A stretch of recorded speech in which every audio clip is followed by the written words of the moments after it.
Welcome to the clinic. In today's explainer, we're putting on our cardiologist hats to decode the escalating global crisis of heart failure.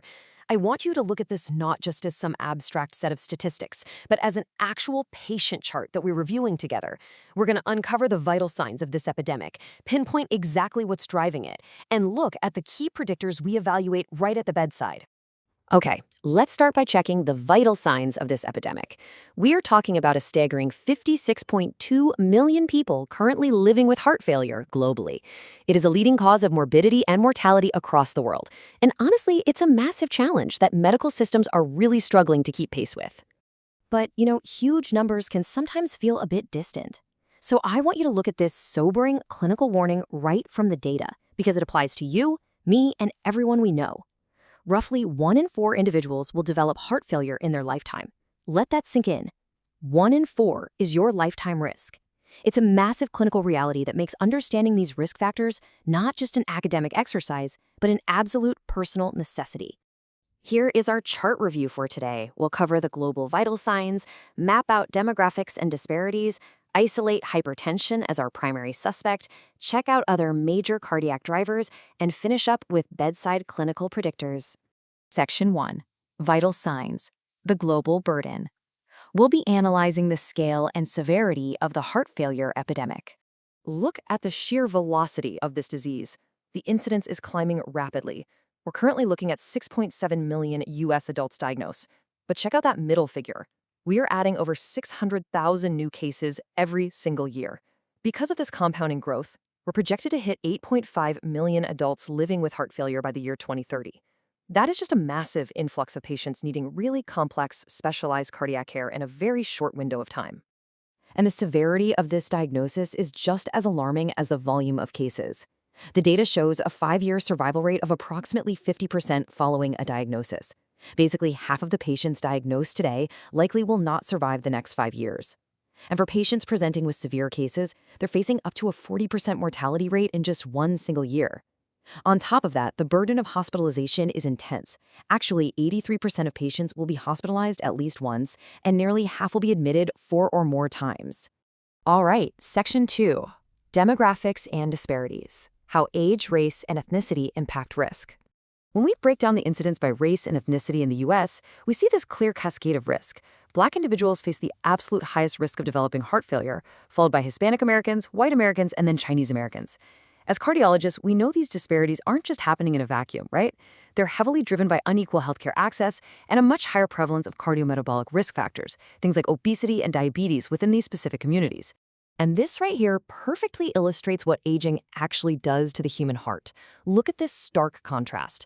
In our younger adult patients, age 20 to 39, the prevalence is just a tiny fraction of a percent, 0.35%. But as we evaluate our older patients, specifically those 80 and older, that prevalence leaps to over 10%. The aging process itself fundamentally changes the structural integrity and the pumping efficiency of the heart. Section 3. The primary suspect. Hypertension, the dominant force behind heart failure cases. To really wrap our heads around hypertension's massive impact, we first need to define a vital concept in epidemiology: population attributable risk, or PAR. Essentially, PAR tells us how much of this disease is directly caused by a specific factor. Think of it like this. It's the exact proportion of heart failure cases in the population that would completely disappear if we could just magically eliminate that one single risk factor. Now, look at this breakdown by sex, because it is absolutely wild. Hypertension carries the highest PAR for heart failure across the board, but in men, 39% of cases are directly attributable to high blood pressure. In women, though, it accounts for a staggering 59% of cases. Literally, if we could cure hypertension tomorrow, we would wipe out well over half of all female heart failure cases globally. Hypertension really is the connective tissue for this whole crisis. It acts as the main driver for both major types of heart failure: HFpEF, where the heart gets stiff and can't relax to fill with blood properly, and HFrEF, where the heart muscle is just too weak to squeeze blood out efficiently. We see this immense hypertensive burden driving cases particularly hard in African American and Hispanic populations, which perfectly mirrors those demographic risks we were just talking about. Section 4. Other major cardiac drivers. Beyond hypertension, coronary artery disease, diabetes, and global variations. So, what else are we looking for in a patient's history?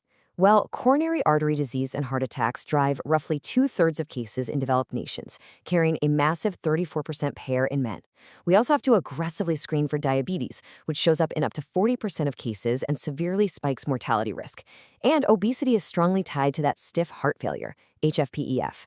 Plus, it physically alters the heart and complicates our ability to assess a patient's fluid volume right at the bedside. But as a global medical community, we can't get tunnel vision here. Our primary drivers in the West differ drastically from other regions.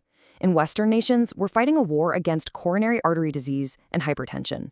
But in regions like Africa and Asia, rheumatic heart disease, which is often just a consequence of untreated strep throat earlier in life, remains a major tragic cause of heart failure that heavily dictates their case numbers. Okay, Section 5, the clinical exam, key predictors. Let's look at what cardiologists are actually searching for at the bedside. When we put a stethoscope on your chest, we aren't just listening to the standard lub-dub of your heartbeat. We are actively hunting for things like the S3 heart sound. This is an abnormal third heart sound, kind of like an extra gallop in the rhythm. It's a subtle but absolutely crucial auditory clue that the heart is struggling to accommodate blood volume, and it serves as a major independent predictor that a patient's clinical status is getting worse.